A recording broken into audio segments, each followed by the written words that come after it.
Once again, welcome back, my dear student of Standard 7th, and this is the revision session. And in this revision session, we are going to discuss fill-ups from chapter number 10, 11 and 12. Friends, revision में अभी तक हम लोगों ने क्या क्या किया है? रिवीजन में हमने अभी तक सेकेंड सेमेस्टर से सारे के सारे एमसीक्यू किए हैं from chapter number 1 to 12। Fill-ups में हम लोगों ने चैप्टर नंबर 1 to 9 हमारे प्रीवियस सेशन में हम लोग ऑलरेडी कर चुके हैं। And now talking about this session, we are going to discuss, of course, fill-ups from chapter number 10 to 12. इसके आने वाले वीडियोस में क्या करने वाला हूँ मैं आपको वही बता देता हूँ। Well, in those upcoming my videos I will discuss matching and true और false. Okay, I will try कि वो एक ही सेशन में हो जाए।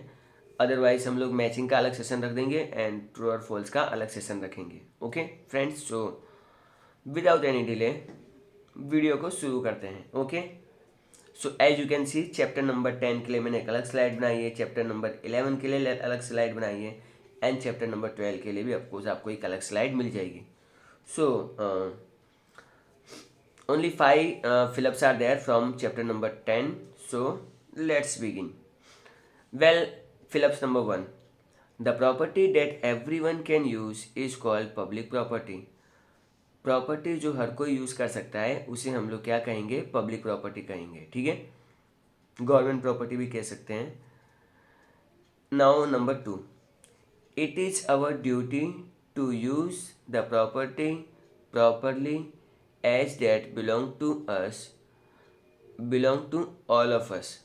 ठीक है, अब ये जो भी प्रॉपर्टी होती है, पब्लिक प्रॉपर्टी हो कि प्राइवेट प्रॉपर्टी हो, हमारी ये रिस्पॉन्सिबिलिटी बनती है कि उसे हम लोग बहुत ही अच्छे से यूज़ करें। हमारी ड्यूटी बनती है ना। ओके, सो ड्यूटी आपको याद रखना है। Those thing in your house are regarded as private property. तो आपके घर में जो भी चीज़ें हैं तो उसे हम लोग क्या मानेंगे? वेल, उसे मानेंगे हम लोग प्राइवेट प्रॉपर्टी, क्योंकि हमारे वो घर में अंदर की चीज़ें।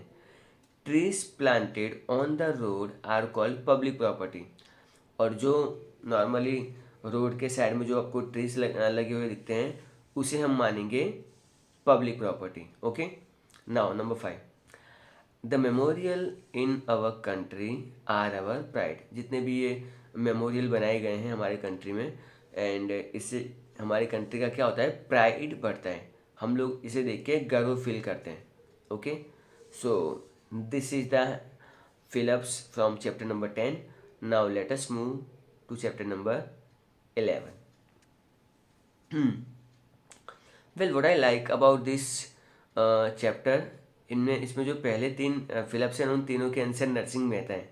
Okay, since Narsinh Mehta, some people will write NARSINGH, then I will accept it as a answer, क्योंकि हमारी टेक्स्ट बुक में बहुत जगह ये स्पेलिंग दी गई है, सो मैंने यही स्पेलिंग रखी है as it is. Otherwise NARSINGH भी हो सकता है। एंड बाकी के 3 MCQ और हैं जो हम लोग देख लेंगे of course. So let's begin with fill ups number 6। Fill ups number 6 आपसे कह रहा है, Narsinh Mehta was born in a Nagar family.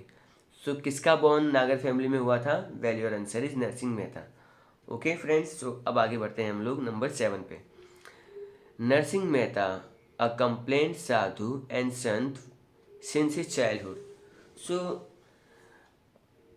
बचपन से ही साधु संतों के साथ किसको रहना अच्छा लगता था? वेल, यहाँ पर आपका आंसर अगेन आएगा नरसिंह मेहता।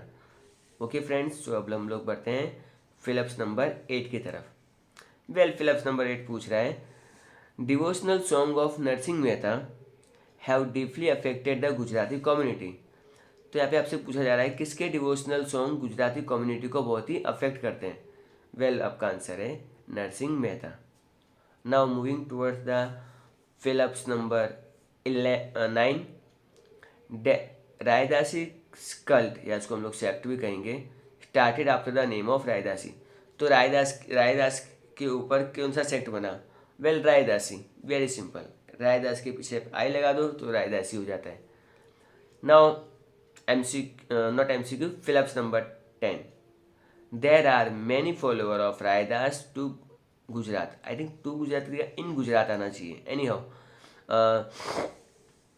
बहुत ज़्यादा फॉलोअर्स गुजरात में किसके थे? वेल यहाँ पे आपका करेक्ट आंसर है Raidas. And 11 number, Bhakta Pundarik establish the devotional of Vithalnath in Maharashtra. तो भक्त पुंडरीकर ने मतलब किसके मतलब डिवोशन थे, किसके डिवोटी थे और किसका डिवोशन करते थे इन महाराष्ट्र? वेल आपका आंसर आएगा विठलनाथ। विठलनाथ एक विष्णु भगवान को वो लोग विठलनाथ जी कहते हैं। एंड आपको स्पेलिंग के बारे में एज यूजुअल मैंने आपको बताता हूँ, हमेशा केयरफुल रहना है। Okay, so with this fill-ups of chapter number 11 is finished. Now the only fill-ups is pending, that is from chapter number 12, and friends it's a very huge chapter, so maximum number of fill-ups I try to cover it. well मैंने ऐसे fill-ups choose किए जो आपका general knowledge update करता हूँ, ठीक है। Start with fill-ups number 12. Numerous types of fish are found in the continent shelf of the in Canada. Consent self in Canada आना चाहिए, ऑफ द नहीं आना चाहिए, एनी हाउ। तो आपको न्यूमरस टाइप्स ऑफ फिश कहाँ देखने को मिलेगी? वेल वो आपको मिलेगी कनाडा में। Number 13, the original natives of the USA are sorry not are were red Indians. तो जो ओरिजिनली नॉर्थ अमेरिका में या फिर यू कैन से यूएसए में रेड इंडियंस वहाँ के ओरिजिनल लोग हैं, बाद में यूरोप के लोग वहाँ पे जाके बस जाते हैं, वो बात अलग है। But red Indians are the natives of the USA, आपको इतना याद रखना है। Okay friends, so let us move fill ups number 14। Washington is the capital of USA. So USA का कैपिटल है Washington. Okay, be careful about the spelling. चलो USA के capital की बात हो गई, अब हम बात करेंगे कनाडा की। Ottawa is the capital of Canada. Okay, so Ottawa OTTAWA। Okay, so आगे बढ़ते हैं नंबर 16 पे। In Canada wheat is produce in abundance in the plains of prairies. तो वहाँ पर जहाँ पे बहुत ज़्यादा वीट ग्रो होता है उसको फेरिस कहते हैं, एंड ये फेरिस है अवेलेबल है कनाडा में। Okay, number 17, ice hockey is the national game of Canada. आपसे यहाँ पूछा गया है कि कनाडा की नेशनल गेम क्या है? Well ice hockey. Okay, so आगे बढ़ते हैं नंबर 18 पे। USA rank first in all the countries of the world in the field of transportation. So अगर यूएसए की बात करें तो ट्रांसपोर्टेशन में सबसे पहला नंबर जिसका आता है वो है यूएसए का। ओके, सो यूएसए का रैंक कौन सा है? फर्स्ट है इन ट्रांसपोर्टेशन। ट्रांसपोर्टेशन बहुत अच्छा है, इसीलिए यूएसए सुपर पावर है। ओके, आज वर्ल्ड में सबसे अगर कोई पावरफुल कंट्री है पूरी दुनिया में तो वो है USA. Okay, number 19, about 60% of the population of, I think मैंने स्पेलिंग मिस्टेक कर दी, of South America is depend on the agriculture. तो साउथ अमेरिका की बात करें, वेल यहाँ पर है 60% से भी ज़्यादा पॉपुलेशन जो आज भी डिपेंड करती है एग्रीकल्चर पे। Any how, number 20, in terms of area south America is the fourth largest continent of the world. अगर हम बात करें कॉन्टिनेंट्स के एरिया साइज तो साउथ अमेरिका का नंबर 4 आता है। वेल नंबर 1 सबको पता है एशिया है, नंबर 2 अफ्रीका है। ओके, अब मैं आपको सारी हिस्ट्री बताने नहीं बैठूंगा, चलो आगे बढ़ते हैं। अल्फाल्फा grass grow in the pampas grassland. Okay, so अल्फाल्फा। ओके, सो ये घास का नाम है जो पंपास ग्रासलैंड में ग्रो होते हैं। Now fill ups number 22, majority of the population of Brazil lives in the eastern part. Eastern part यानी ब्राज़ील के बिल्कुल एक्सट्रीमली राइट साइड में, यहाँ पे सी कोस्ट मिलेगा सेंटर में, और ईस्ट साइड वेस्ट साइड लोग क्यों नहीं रहते हैं? क्योंकि यहाँ पे बहुत घने जंगल है, स्पेशली अमेजोन फॉरेस्ट। सो मेजॉरिटी जो पॉपुलेशन है वो ईस्टर्न ब्राज़ील में रहती है। पॉपुलेशन है इस कंट्री की अप्रोक्सीमेटली 21 या 20 करोड़। ओके, आगे बढ़ते हैं नंबर 23, फिलअप्स आपसे पूछा गया है capital of Brazil. Okay, so Brasilia is the capital of Brazil. Very similar sounding name Brazil का Brasilia, BRASILA, okay. Buenos Aires is the capital of Argentina, so Argentina का capital है Buenos Eris.